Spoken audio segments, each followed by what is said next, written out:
Welcome back to our channel, the place where the secrets, emotions, and unexpected twists of the TV world keep us glued to the screen. It's Wednesday, and things seem to be getting more chaotic than ever. Bold ideas and a series of baffling decisions are leaving us wondering what is really going on. So grab a full cup of coffee, get comfortable, and join us as we unpack every suspicious detail of the latest developments. Let's dive right in. Okay, I don't know if anyone else feels the same way, but this plot makes me feel like everything is about to fall apart in the most spectacular, devastating way possible. I have been staring at my screen, replaying these hospital scenes in my head, and the level of anxiety it gives me is off the charts. We are looking at a powder keg of emotions, secrets, and physical vulnerability, and someone is about to light the match. Let us talk about Bill. Our strong, resilient, usually fiercely independent Bill, who is currently lying in a hospital bed with a heart that is basically sending out SOS signals, suddenly deciding he wants to check out early. It is absolute madness. Why on earth would a man whose health is so incredibly unstable suddenly demand that Shanice help him bypass medical advice and walk out of those doors? It makes no logical sense. Which means we have to look entirely at the emotional manipulation happening behind the scenes. And that brings us directly to Hayley. Oh, Hayley. When she sat by his bed, crying those heavy, desperate tears, begging him to just pack up and go to St. Bart's with her, I felt a chill go down my spine. Did Bill soften? Absolutely. He is a man who, despite everything, has this deeply ingrained need to fix things, to be the hero, to patch up the holes in his life. Hayley knows this. I mean, she's not entirely wrong to want to save her marriage, but you can't say she's right either when she is literally asking a man with a failing heart to jump on a private jet. She is using his guilt, his love, and his lingering sense of obligation to blind him to his own physical reality. What exactly did she say to him when the doctors weren't looking? Did she whisper that this trip is their last chance? Did she frame his refusal to go as a refusal to love her? She has this terrifying ability to make her own selfish desires sound like acts of romantic desperation. She has somehow managed to convince Bill that the sand, the sun, and the isolation of St. Bart's are the only things that can save their fractured marriage. It is a brilliant, albeit twisted, psychological play. She is equating his physical location with his emotional commitment. If he stays in the hospital to heal his body, he is letting their marriage die. If he leaves to go to St. Bart's, he is choosing her. It is a psychological blow to a man who is already weak, forcing him to choose between his literal heartbeat and his wife's happiness.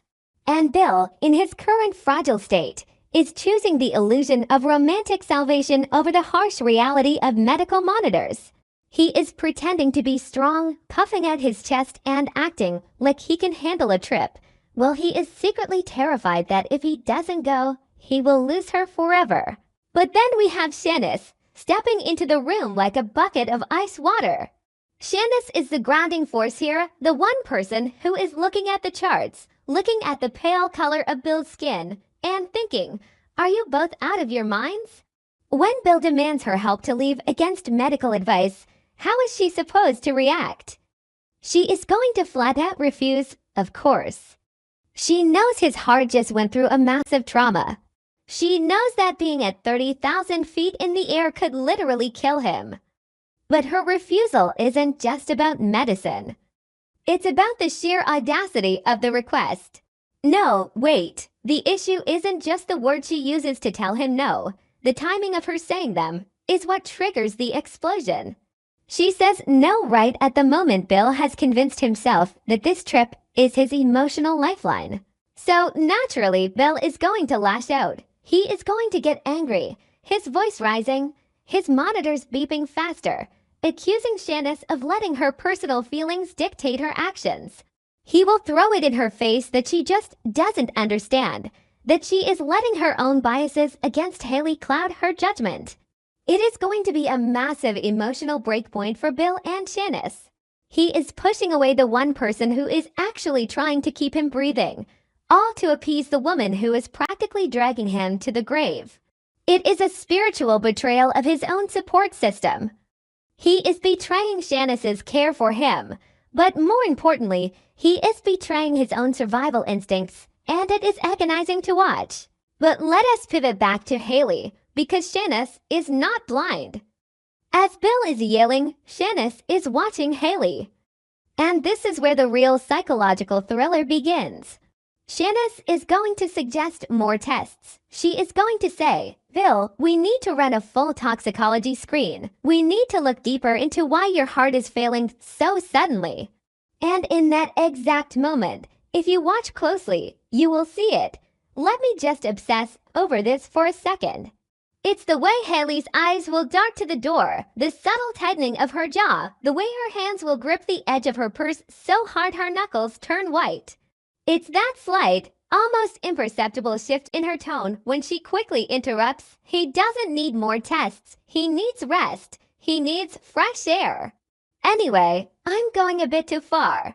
But the main point is that Shanice is going to catch that micro-expression of pure, unadulterated panic. Why is Hayley in such a rush? If St. Bart's is truly just a romantic getaway to reconnect, why can't she wait a week?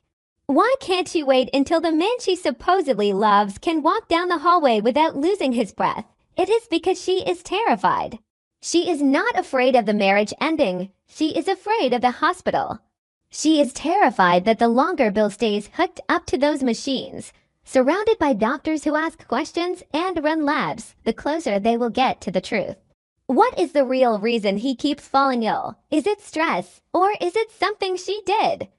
Is she hiding a dark secret about his condition? The hospital is a place of discovery, and for a woman living a lie, discovery is a death sentence. Her desperation to get him to St. Bart's isn't about romance, it's about isolation. On an island, away from his doctors, away from his family, she controls the narrative. I know I just said the opposite, that she wants to save her marriage, but let me continue. Maybe she does want to save it, but only on her terms, where she is entirely in control and her secrets remain buried. This creates a massive crack in trust, not just between Bill and Shanice, but within the entire dynamic. The predictions here just unfold in a horrifying chain reaction. Because Hayley is hiding something and acting so erratically, Shanice becomes suspicious.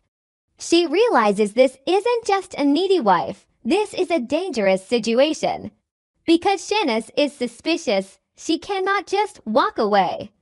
She is bound by her conscience and her loyalty to Bill's true well-being. So she is going to be drawn in, and she is going to have to make a choice with no turning back. She is going to have to secretly alert Donnie or Chelsea. Can you even imagine that phone call? Shanice stepping into the sterile hospital corridor, dialing Donnie's number, and whispering, "You need to get down here right now. Hayley is trying to take your father out of the hospital. And I think something is very wrong." The moment Donnie and Chelsea are pulled into this, the entire fragile ecosystem of Bill's life is going to crumble. The daughters are not going to stand by and watch their father be manipulated into an early grave. They are going to storm that hospital room, and the confrontation will be explosive.